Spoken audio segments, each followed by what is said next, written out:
A look at the life of H.P. Lovecraft. This is the man in the mythos.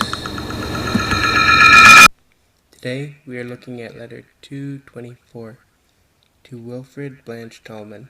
My dear Tallman. Such then is the tale as I'd like to by simplifying. Of course you may feel that I've taken all the meat out, in which case pray remember that you're by no means bound to swallow all the advice you get, certainly in any possible shape. It's a rousing good plot and very strong and potent creeps of the most convincing sort.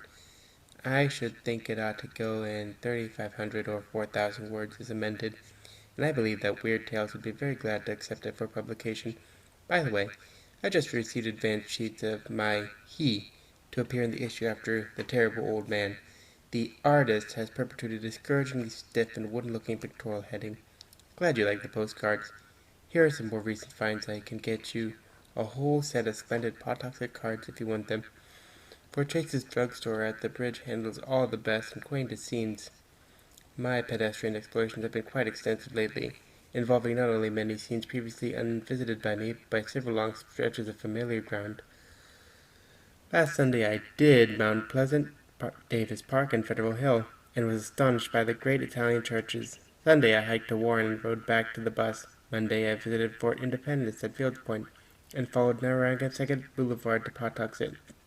And last night I ascended to the State House to see the colonial Duncan mansion across Smith Street, but lo, found only the gaping cellar where it had been. Confound this criminal vandalism in the name of progress. Something ought to be done about it. Abundant thanks for the tip-off by the Dyer Street stationer, Neelian in Weybosset Street. Always charges me fiendish rates for my paper, despite the fact that I bought my machine of him back in 1906 when he was a young clerk in Remington, Colorado. I need some new 8.5 by 11 sheets soon, and you can wager that I won't be backward in inspecting Fiend Hammond stock. The kind you got at $1.25 per 1,000 will do finely for the missus. I send away. Light and postage savings, and perfectly adequate when one types on one side. Of course, for letters I need a coded stock, able to take pen script on both sides. This long paper, some which our fellow amateur George Kirk, whom you'll meet soon, insisted on giving me, when he ceased to have a commercial use for it. If my correspondent weren't so devastatingly immense, I'd say my present stock was enough to last me an ordinary lifetime.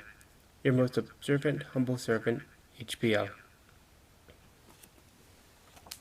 Here we can see the importance of paper and writing in many ways for a writer, whether it's by machine or by pen.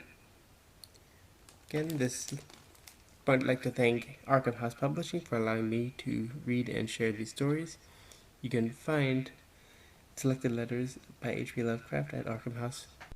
You could read more of selected letters of H.P. Lovecraft at arkhamhouse.com. Have a good night.